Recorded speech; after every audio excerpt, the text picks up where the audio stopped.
Shalom at maligayang pagbabalik sa Israel, Alin. Ngayon, nagluluksa ang Israel. Bakit? Dahil sa katuparan ng mga propesya sa Biblia. O dahil sa mga propesya na natupad na at makikita natin sa ilang sandali ang mga tao na magsisimulang bumaba patungong Jerusalem upang umiyak at magdalamhati. Ang ilan sa mga taong dumarating ay nag-aalis ng kanilang mga sapatos. Ang ilan ay dumarating dito na nakayapak na may punit na damit na nag-ayuno. Sumama kayo sa akin para maintindihan kung bakit nagluluksa ngayon ang buong Israel. Malalim at makabibliyang pagdadalamhati. Sumama kayo sa akin para maintindihan kung ano talaga ang Tisha B'Av. Kaya, kung handa na kayo, simulan na natin!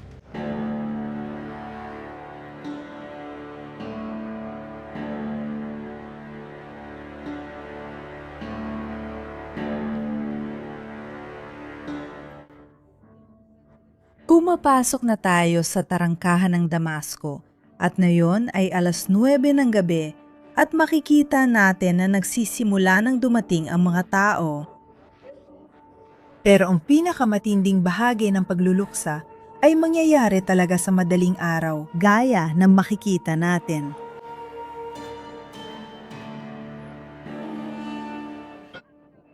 Kakarating lang natin sa pader ng Panahoy at ramdam mo na agad na nag-iiba na ang atmosfera. Kung paano nagiging mabigat at tensyonado ang paligid. At ito pa lang ang simula. Mga kaibigan, nasa simula pa lang tayo ng lahat ng mangyayari at makikita ninyo kung paano sa loob ng kaanting oras ay mapupuno ng husto ang buong lugar na ito. Wala nang espasyo para gumalaw dito sa muro ng Panagoy. At makikita natin kung gaano kasaya ang mga tao na siyang karaniwang kalagayan ng mga tao ng Israel ay nagiging pagluluksa. At makikita natin ang mga taong umiiyak, nagdadalamhati. Makikita natin ang mga taong literal na pinupunit ang kanilang mga damit o kaya ay suot na ang mga damit na punit na. At malapit na nating masaksihan ang lahat ng ito ng magkakasama. At pagkatapos, gusto kong ipakita sa inyo ang iba pang mga lugar kung saan natin makikita ang dalamhati ng araw na ito. Pero bago ko ipakita ang lahat ng nangyayari, kailangan nating maintindihan kung bakit nagluluksa ang bayang Israel. Dahil ngayon ang pinakamasama at pinakatrahikong na araw sa buong kalendaryong Hudyo, sa buong kasaysayan ng mga Hudyo. Tara, pumasok tayo at sabay nating unawain kung ano ang nangyayari at kung bakit.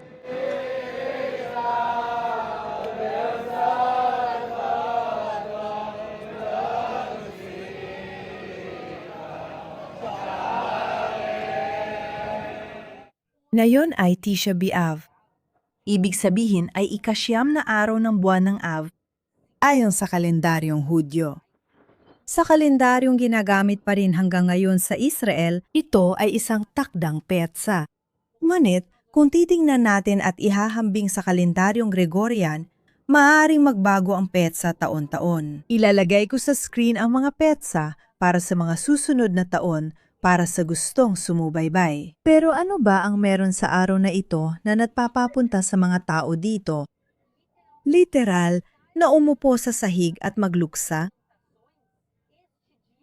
Ganito ang araw na ito. Dahil sa ika-9 ng buwan ng Av, nangyari ang mga malalaking kalamidad, sakuna at sumpa sa bayan ng Israel sa buong kanilang kasaysayan. Isipin ninyo ang isang araw lang kung saan lahat ng pinakamasaklap ay nangyayari sa bayan ng Israel. Maaari nating balikan ang mga panahon sa Biblia. Ang una at ikalawang templo ng Jerusalem ay parehong nawasak sa parehong petsa sa ika-9 na araw ng Av. At hindi lang mga kalamidad at sumpa noong panahon ng Biblia ang nangyari sa Tisha B'Av. Patuloy at patuloy pa ring nangyayari ang mga kakilakilabot na bagay sa petsang ito. Maraming pagpapaalis sa bayan ng Israel ang nangyari sa ika-9 na araw ng buwan ng Av. Noong 1000, 290 ang mga Hudyo ay pinaalis sa Inglaterra. Pagkatapos, noong 1306 mula sa Pransya at noong 1492 ipinahayag ang kautusan ng Alhambra na nagtaboy sa mga Hudyo mula Espanya. At pagkatapos ng ilang taon din, ang kautusang ito ay pinalawak din sa Portugal. At noong ika-9 ng Av, noong 1914, nagsisimula na ang unang digmaang pandaigdig na isang malaking sakuna, isang trahedya, hindi lang para sa mga tao ng Israel, kundi para rin sa malaking bahagi ng mundo, lalo na para sa mga taong nasa Europa. Kailangan nating maunawaan ang kahalagahan ng unang digmaang pandaigdig dahil ito ang naghanda ng daan. Ito ay isang direktang salik, isang sanhi ng ikalawang digmaang pandaigdig. At alam nating mabuti kung ano ang nangyari sa ikalawang digmaang pandaigdig. Dahil sa ika-9 ng Av, noong 1941 sa kalagitnaan ng ikalawang digmaang pandaigdig sa petsang ito, inaprubahan ang planong tinatawag na pangwakas na solusyon na siyang plano ng ganap na paglipol sa bayan ng Israel. Kasama rito ang mga kampo ng paglipol, mga gas chamber, lahat ng alam natin tungkol sa Holocaust. Nagsimula ito sa butong ito, sa planong ito, noong ika-9 ng Av, taong 1941 at nagtapos ito sa paglipol ng isang katlo ng lahat ng mga Hudyo sa buong mundo, hindi lang sa Alemanya at Europa, isang katlo ng lahat ng mga Hudyo sa buong mundo ay pinatay mismo sa pamamagitan ng planong ito. At lahat ng ito na pinag-uusapan natin ay maliit na bahagi lang ng mga kapahamakan na nangyari sa bayan ng Israel mismo sa petsang ito. Pero ngayon, ang gusto kong gawin kasama kayo ay pumasok sa bahagi ng mga kababaihan at maintindihan sa praktika kung ano ang nangyayari, kung paano ipinapakita ang pagluluksa na ito, pati na rin sa pisikal na paraan. Sumama kayo sa akin.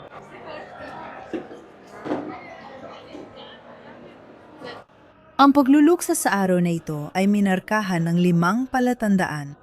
Ang una at pinakamahalaga ay ang pag-aayuno. Isang kumpletong pag-aayuno ng 25 oras. 25 oras na walang pagkain at walang iniinom kahit ano. At ang mga tao ay umiiwas din sa maraming gawaing pisikal, tulad ng pagligo, paglalagay ng langis at krema sa katawan, pagsuot ng leather na sapatos. Dahil noong unang panahon, ang mga sapatos na gawa sa balat ay itinuturing na isang luho, isang bagay na napakakomportable at hindi rin nagtatalik ang mag-asawa.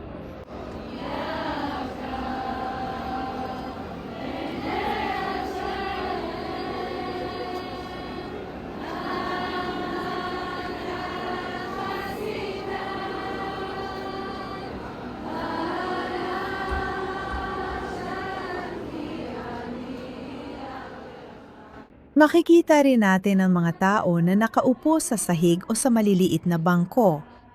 Ito ay tanda ng pagluluksa sa Hudaismo. Kapag ang isang tao ay nawala ng malapit na kamag-anak o mahal sa buhay, isa sa mga kaugalian na ginagawa sa loob ng 1 linggo ay ang umupo sa sahig o sa mga napakababang lugar. Ang mga tao ay narito na nagluluksa para sa araw na ito, para sa templo ng Jerusalem. Umiiyak sa parehong paraan na parang may namatay sa sarili nilang pamilya.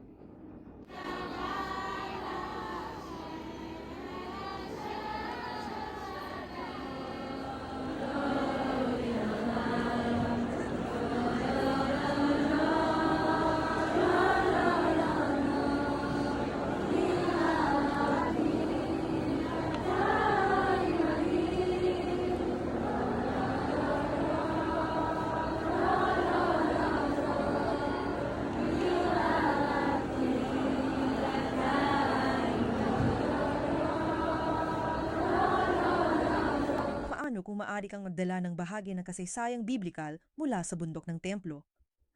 Araw-araw akong naglalakad sa mga sinaunang kalye na ito. Sa Jerusalem, hindi lang inaalala ang pananampalataya, nararamdaman mo rin ito. Ngayon, maaari mo na itong hawakan. Noong dekada 90, Iniligtas ng mga arkeologo ang lupa mula sa dating kinatatayuan ng bundok ng templo sa Temple Mount Sifting Project. Hawak ko mismo ang buhay na koneksyon sa kasaysayang biblikal. Ang Temple Mount Soy lang ang otorisadong magpatunay at magbigay ng sertipikasyon dito. Mahal, ito ang regalo ko sa kasal para sa iyo. Ito ay simbolo ng pagmamahal ko sa iyo at ng ugnayan ng pamilya natin sa Diyos. Sana lagi ang paalalahanan nito ng pananampalatayang gumabay sa ating pamilya. At ngayon ay magiging bahagi na ng tahanang bubuuin mo. Bawat piraso ay may nilagdaang sertipiko. Patunay na kabilang ka sa iilan lang na magkakaroon ng ganitong yaman. I-click ang link sa description o iscan ang QR code para makuha ang iyong buhay na koneksyon sa kasaysayang biblikal. Para sa aking mga tagasunod, saan ka man naroroon, libre ang papapadala. Shalom! At ngayon, balik na tayo sa video. Kakalabas lang namin mula sa bahagi ng mga babae, pero gusto ko rin na makita ninyo kung ano ang nangyayari sa bahagi ng mga lalaki. Sa panig ng mga lalaki, hinati ang padoy ng panagoy para sa mga lalaki at babae. May tulong tayo mula kay Mochi, ang cameraman. Ipasa ko ang camera sa kanya at magpapatuloy ako gamit ang mikropono. Pero siya ang magvi-video para sa atin sa bahagi ng mga lalaki. Nakikita natin dito ang mga lalaki na nagbabasa at bumibigkas ng aklat ng mga panagoy na isa sa mga aklat ng Biblia at isinulat ng propetang si Jeremias pagkatapos ng pagkasira ng templo ni Solomon.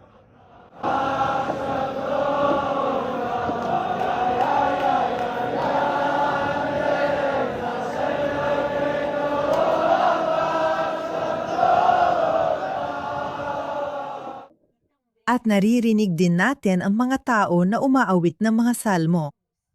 Alang-alang sa bahay ng Panginoon na ating Diyos, hahanapin ko ang iyong kapakanan. Ito ay isang malalim na salmo na nagsasalita tungkol sa templo at humihiling ng kabutihan at kapayapaan para sa Jerusalem.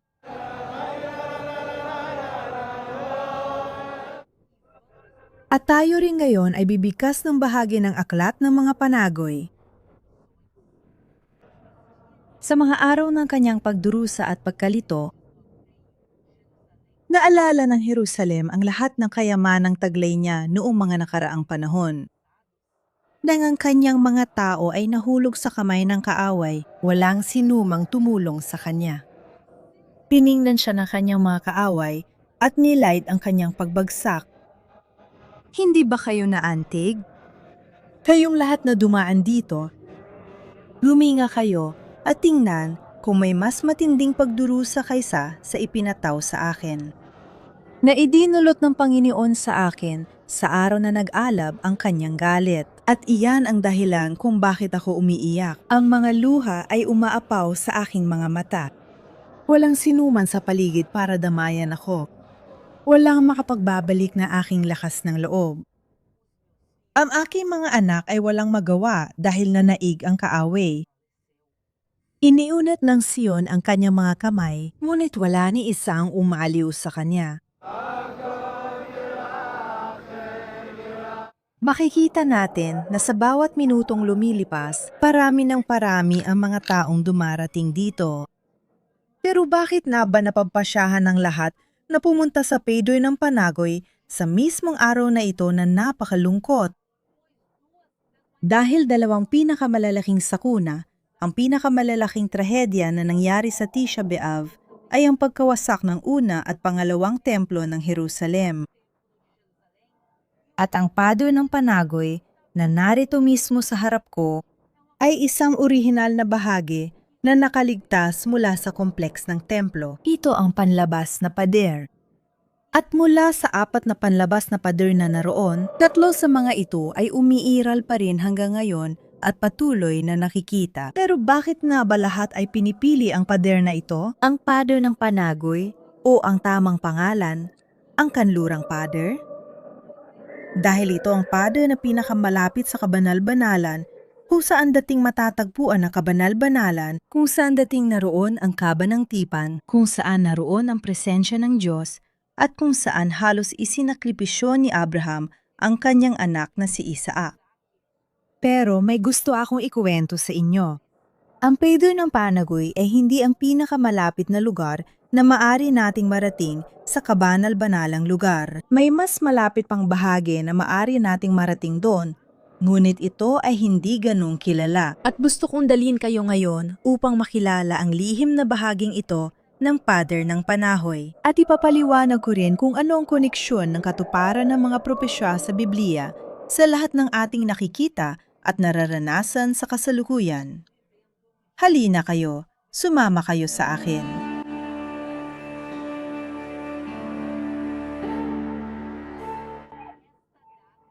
Ang petsang ito ang mismong araw ng katuparan ng salita ng Diyos. Literal na araw kung kailan natupad ang iba't ibang propesya sa Biblia. Maaari tayong magsimula, halimbawa, kay Jeremias, ang dakilang propeta na nanirahan dito sa Jerusalem. At paulit-ulit niyang ipinropesya ang ganap na pagkawasak ng Jerusalem at ng templo nito. Inihalintulad pa nga niya ang pagkawasak na ito sa pagkawasak ng Silo.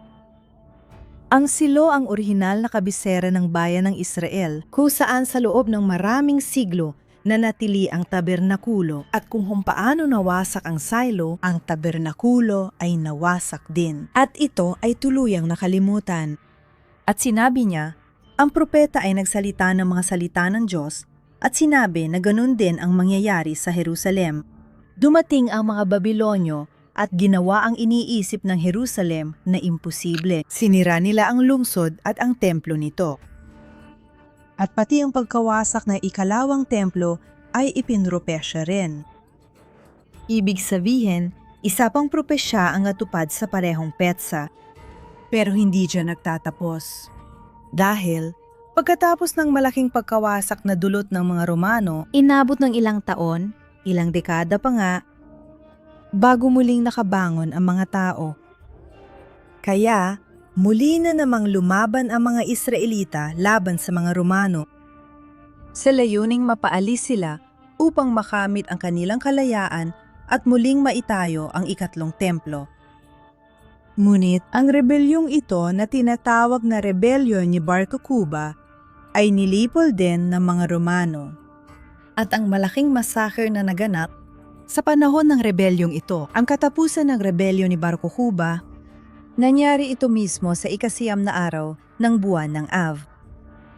At hindi dyan nagtatapos dahil sa susunod na ikasyam ng Av, eksaktong 1 taon makalipas, isa na namang propesya sa Biblia ang natupad tungkol sa bundok ng templo.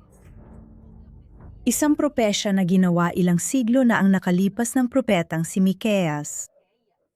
Kaya naman, dahil sa inyo, ang Sion ay aararuhin na para isang bukirin at ang Jerusalem ay magiging isang bunton ng mga guho at ang bundok ng templo ay magiging burol na natatakpan ng damo. At ito mismo ang natupad sa ikasiyam na araw ng buwan ng Av, noong ang Romanong gobernador ng Judea, si Quintus Tineius Rufus, iniutos na bungkalin ang bundok ng templo at ang mga paligid nito, gaya na ipinropesya ni Mikas mga siglo na, ang nakalipas na ang Sion ay bubungkalin. At ang Sion ay isa pang pangalan para sa Jerusalem, pero hindi nila bubungkalin ang lusod para magsimula ng proyektong agrikultural dito. Sa halip, ito ay isang napakasimbolikong bagay dahil binubungkal nila ang lungsod upang muling itayo ito. Ito ay isang paraan upang burahin ang lahat ng dati upang makapagsimula ng muling pagtatayo. Pero hindi ang muling pagtatayo na pinapangarap ng bayang Israel at patuloy pa ring pinapangarap hanggang ngayon na kinabibilangan ng muling pagtatayo ng Jerusalem at ng ikatlong templo. Hindi ko alam kung nakita nyo ang mga bandilang dumaraan. Marami sa mga ito ay mga bandila na may simbolo ng ikatlong templo ng Jerusalem. Pero para sa mga Romano, hindi nila muling itinatayo ang Jerusalem. Sa halip, ang mga Romano ay nagtatayo sa ibabaw ng mga guho ng Jerusalem kung saan dating ngaroon ang banal na lungsod. Nagtayo sila ng isang lungsod na pagano sa lugar nito at tinawag nila itong Aelia Capitolina. Sa ibabaw ng bundok ng templo, Nagtayo sila ng templo bilang parangal kay Jupiter. Natayo rin sila sa Jerusalem ng templo para kay Aphrodite at pinuno ang lungsod ng mga larawan ng Diyos-Diyosan na mga paganong larawan. Nakita natin kung paano ang araw na ito, Tisha B'Av, ay isang araw ng katuparan ng salita ng Diyos. Ngunit, ng kanyang mga pinakakakilakilabot na propesya, ilan sa mga ito ay nag-iwan ng mga pilat at sugat sa bayan ng Israel hanggang sa kasalukuyan. At ilan sa mga ito ay nararamdaman pa rin natin ang epekto hanggang sa kasalukuyan tulad ng kawalan ng templo ng Jerusalem. Ang templo ay hindi pa rin naitayong muli hanggang sa kasalukuyan, ngunit sa araw na ito na inaalala natin ang pagkawasak ng templo, nakikita rin natin ang maraming tao na nagdarasal at humihiling para sa pagtatayo ng ikatlong templo. At alam ko na ito ay isang paksa na masasabi nating medyo kontrobersyal. At dahil dito, gusto kong gawing malinaw kung ano talaga ang nangyayari tungkol sa ikatlong templo. Mayroong isang napakalaking proyekto na may kaugnayan sa ikatlong templo. Handa na ang mga kagamitan nito. Ang plano ng gusali, marami na tayong naihanda para sa ikatlong templo. Ngunit, ang mismong pagtatayo ng gusali sa bundok ng templo, hindi pa nagsisimula at wala pang petsa kung kailan magsisimula. Dahil dito, pumunta kami ngayon dito para manalangin. Nanalangin kami sa panlabas na bahagi ng bundok ng templo na tinatawag na Pader ng Panagoy at kasama dito ang kanyang lihim na bahagi kung saan tayo pupunta ngayon.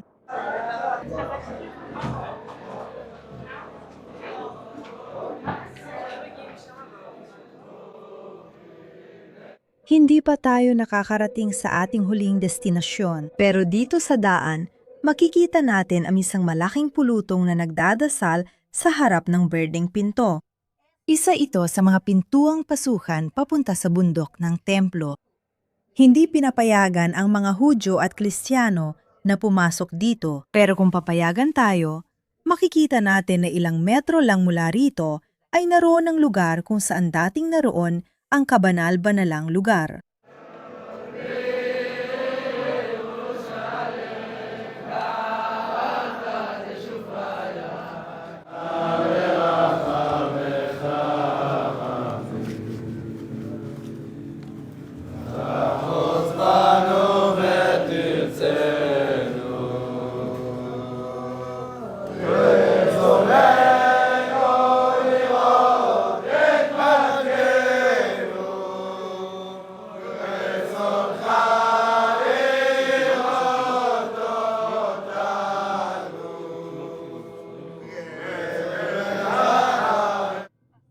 Sa pagdaan sa maliit na lagusang ito, makarating tayo sa isang lugar na tinatawag na Munting Pader ng Panagoy.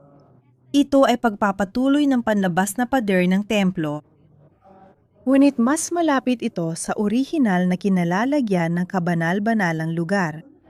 Ibig sabihin, ang pader na ito, sa heograpiya at ayon sa Biblia, mas mahalaga pa ito kaysa sa kung saan tayo naroon kanina.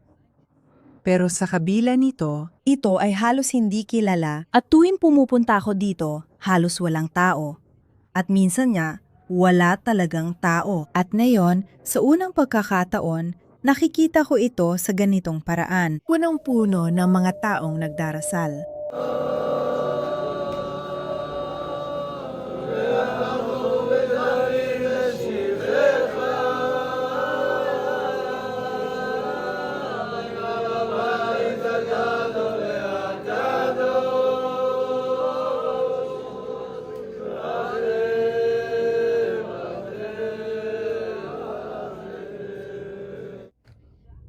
Nabanggit na natin na ang mga tao ay literal na nagsasalita, bumibikas at umaawit ng aklat ng mga panagoy.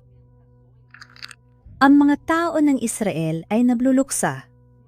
Pero kung titingnan natin ng mabuti, ang 5 tula na bumubuo sa aklat ng mga panahoy, makikita natin na may 3 magkakaibang bahagi.